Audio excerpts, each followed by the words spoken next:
Katt Williams went on to make things more personal by saying the rapper ended up with a light-skinned, ugly-faced wife. So there was a crossroads where we were both invited to an Illuminati thing, and it had to be one or the other of us, and decisions had to be made. So it was both of us, we were equal. One of us had to cut off all their hair and couldn't do the sideburn thing no more with the points. And the next person, they said, was going to get $200 million because they were going to pay him $10 million a movie to do 20 movies. And that's how the conversation happened. One of those persons turned out to be Ludacris, and the other person turned out to be Katt Williams. Now, one person ended up with a light-skinned, ugly-faced wife that's never done a... Remember I told you that if I say that, it applied to 7 people? Yes. It's part of what they give you.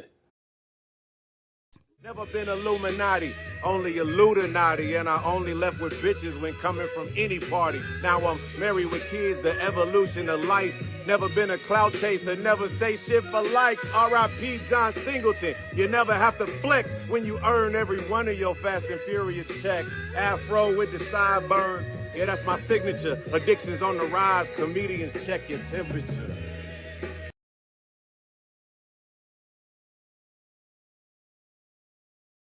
Shauna commenting, "Give us more," while DJ Clinton Sparks added, "Luda does not get the rap credit he undoubtedly deserves. One of the best at punchlines and metaphors, period."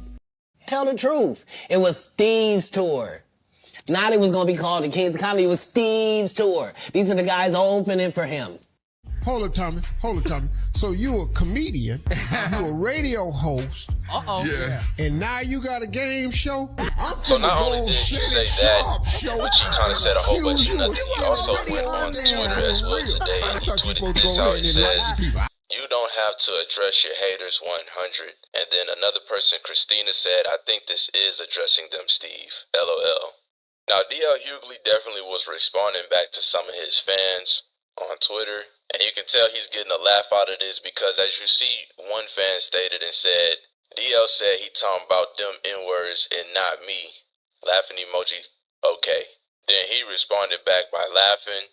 And then also as well, this person said, at real DL Hughley. So, any Katt news? Ain't no way the great DL Hughley ain't got nothing to say. Not nothing. Not even Katt said what he said. I'm just jabbing, bro.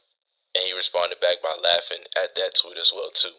Now I want you guys to take a listen to what Ed Lover said, because Ed Lover pretty much confirmed that Steve Harvey has been hating on Bernie Mac and pretty much just confirms what Katt Williams was saying was true.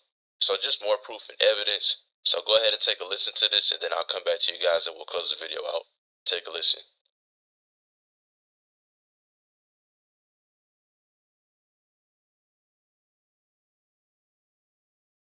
And then he goes on to say that after he was supposed to be one of the new Kings of Comedy, that they approached him after Bernie passed and they wanted to take it back out.